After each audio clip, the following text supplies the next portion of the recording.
Welcome back, my name is LastKnownMeal and today I'm going to talk about ELEX. So whenever I upload an ELEX video, usually in the comment section I have people saying, oh, this game is hard, oh, this game is challenging, oh, there is no logic in this game, and basically it's driving a lot of people away because even at the early stage of this game you're exposed to so many enemies, differing from critters that are a low level enemies and can still hurt you if you're fighting blindly and going head first, and also encountering high level enemies that can pretty much kill you in 2 hits. So in this video I'm going to give you my tips on leveling up and staying alive in ELEX, because yes, this game is challenging. I mean, you do have a difficulty slider at the beginning of the game. You can choose on what difficulty you're going to play on.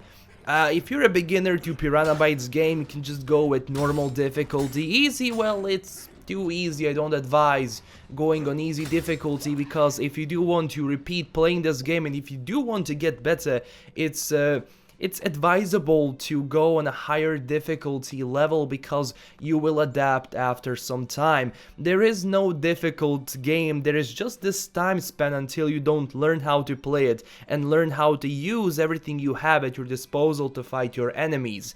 Now, it's usually like this in a Piranha Bytes game. In one environment, in like one part of the map, you're going to have different level enemies. For example, in Gothic 2, in one small area, you had scavengers, you had wolves, and you also had an orc, which could kill you in 2 hits. So what you do is, well, think and avoid him, and try to find a different way, or wait until you get stronger to attack that orc. Now, it's the same thing in ELEX.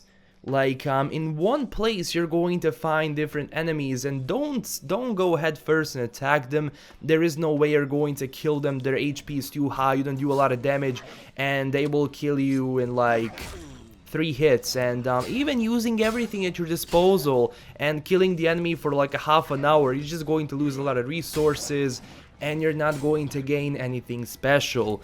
So my first tip when fighting enemies you can fight and avoiding those you cannot is to use that jetpack they gave you, because they gave you that jetpack for a reason, and use your environment to fight enemies. Now keep in mind, every single enemy has a physical and ranged attack. I mean, most of the enemies do. So if you do use a jetpack and you land on a certain platform or a hill and you think, I'm safe here, well, you're not going to be safe for long, because they're going to shoot at you, they're going to fire different things at you, especially monsters that when they hit you with that, it's not that they just it's not that they just deal damage. They also do bleeding damage and toxicity damage after some time, so you're not safe when you're using your jetpack. But still, using your jetpack when fighting enemies moving around is going to give you an edge. Now also, when you are in combat, look at how enemy attacks. Like, usually, because the AI is not the best in this game, they will have like a certain attack pattern that they will use all the time. And like, some of those attacks can be avoided by just moving in one side and not staying close to the enemy, of course. My idea when playing this game is to try to hurt an enemy as much as I can from a ranged distance, using a bow, an arrow, a gun, or a rifle. And then if I'm not able to kill the enemy before it gets to me, then I switch to a different weapon. Also, don't switch to a different weapon once the enemy is really close to you, because there is a delay in animation, because the animation and transition between animations in combat is not the best, and enemies can be really fast when they attack you. So wait for the enemy to attack, avoid the attack, and then switch the weapon. Or use your jetpack, land on a certain platform, and then change your weapon. You can also fire arrows and shoot from guns once you're in the air on your jetpack, but keep in mind, enemies will still be able to hit you once you're up there. Now, that's about combat. Like, yes, the combat is iffy, it takes a while to get used to it, so just use your jetpack, use your environment, and be patient just going your head first is not going to give you anything, because just a simple critter can do you a lot of damage. If you think you can kill that critter in like 3 hits, you won't be able to if you're not strong enough. So just stay calm, be patient, and wait for your opening and then attack. That's with every single enemy. Watch the patterns, watch how they attack. Now, the second biggest advice I can give you to any newbie who hasn't played a Piranha Bytes game is with the quests in this same ELEX game. There are different ways to finish each quest. There are different ways you can approach every single quest. For example, I had to get a certain weapon for a certain berserker, and there was a huge machine guarding that weapon. I was not able to get close to it. Obviously, if I wanted to fight this huge machine, I would die, because I'm not strong enough, and it just like 3 hits I would die.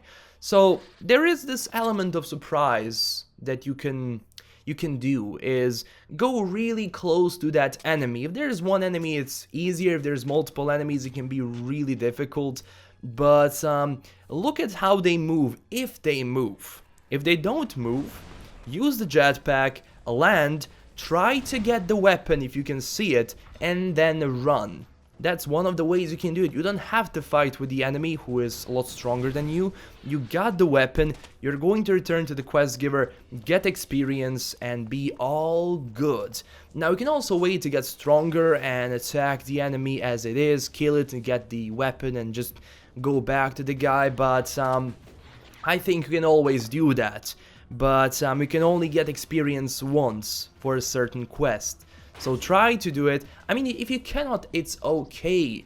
Games from Piranha Bytes are usually like that. You don't have to do a single quest and then say, oh my god, this quest is just too difficult for me. Just wait and return once you're stronger.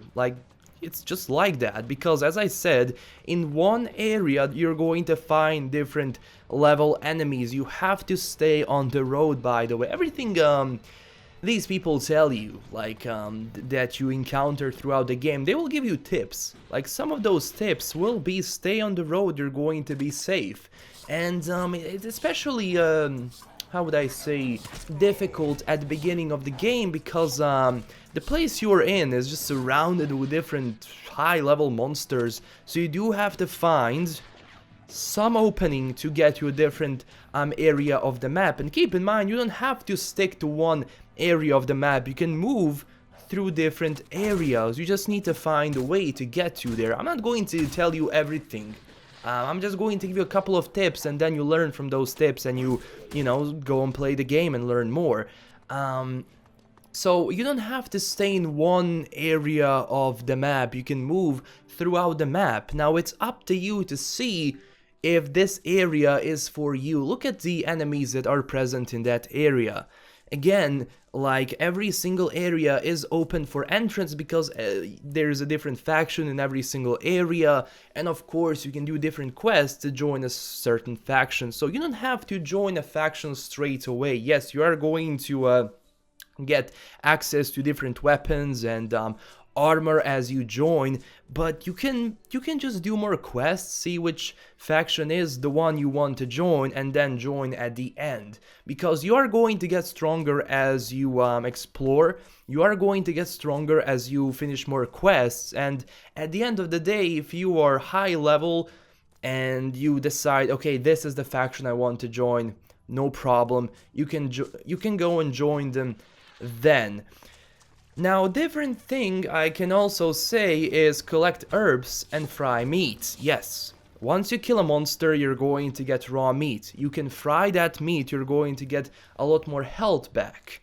I wouldn't advise selling the meat because it's not going to give you much elixir, but if you do fry the meat and put it in a quick slot and use it in the fight, is going to help you a lot, because you're going to save those potions. The main difference is that potions are going to regenerate your health a lot faster than these things, for example herbs and fried meat. But at the same time, using those things before you learn how to brew potions is good because you don't have to spend all those amazing potions you can spend when fighting a real enemy, which is a real challenge after all. So also when it comes to putting superior and like those big potions in a quick slot bar, don't do it. Just put the lowest one you have, and always put it somewhere where you're not going to misclick, because if you do misclick in this game, you're going to waste a potion. And also my advice to you again is to save often. You can save before fighting a certain enemy, and you can just repeat that fight if you made a mistake. I don't advise saving when the battle has begun, because if you do save, and yes, you can save when the fight is, going, you can just find yourself in a very difficult situation to escape. For example, if you die and then reload and reload and reload. Because sometimes monsters in this game are going to follow you for a long period of time. Next thing, like the big advice, is logic. In this game, you have to think. Same with combat, is to use everything at your disposal. Same with different ways to finish a quest. Now also, it comes with collecting things, buying things. Keep in mind, you don't have to buy every single weapon to upgrade. You don't have to buy every single piece of armor. There are places on the map where you can find different weapons and armor. So I advise you, when you're in a certain location, look everywhere. Just look everywhere you can. In one of those safe boxes, you can find something which is going to help you, like a better weapon, a piece of armor. And usually if there's a safe inside of a house, just look around. There's going to be a clue written in some letter somewhere where it's going to give you the combination you need for that safe. It's not going to be a straight up answer, but if you see numbers, you're probably going to use them and open that safe. So yeah. And also, if you do want to steal in this game, you can steal. Just be careful that someone doesn't see you. If there's no one looking at you, you can freely steal in this game. It's not a problem. It's not going to give you anything. Just if you're seen, you're screwed. So save before you steal. Also, good thing is you get a companion in the game. Durus, one of the first people you meet in this game, is a great companion. Now, he does need to like you. For example, at the beginning of the game, there's going to be a choice. Take the easy path or go visit the ruins. I advise visiting the ruins because you have Durus, who is going to protect you, and he's also going to like you a lot more. There is going to be a certain quest once you meet him again. I advise doing that quest because he's going to offer his companionship to you, and having companions in this game is great because you can take on high level enemies. You're going to get that experience, and it's just going to make your life easier. Just be careful what you do around those companions because they do react to your decisions and everything you do. So the main advice I can give you in this game is to think of the big picture, is not to see everything in black and white. Look at everything around you, look at the enemies, look at the opening. With a single quest, with every single quest, look at the opening and how you can basically gain the most from this quest. And if there's sometimes in a quest where you acquire a certain weapon, you have to bring it back, and you can actually use it, and it's stronger than your weapon, then freely use it. And then when you're done with the weapon, go back and give it to the quest giver. It's not going to be a problem, because in Gothic 1, you had a quest, for example, to find a certain guy, and that guy had an amulet on him which gives you physical defense. So you're just level 2 and you don't have much physical defense, and what I did, I used that amulet for some time until I got stronger, and then I just returned that amulet to the quest giver. I got some money, and it was great.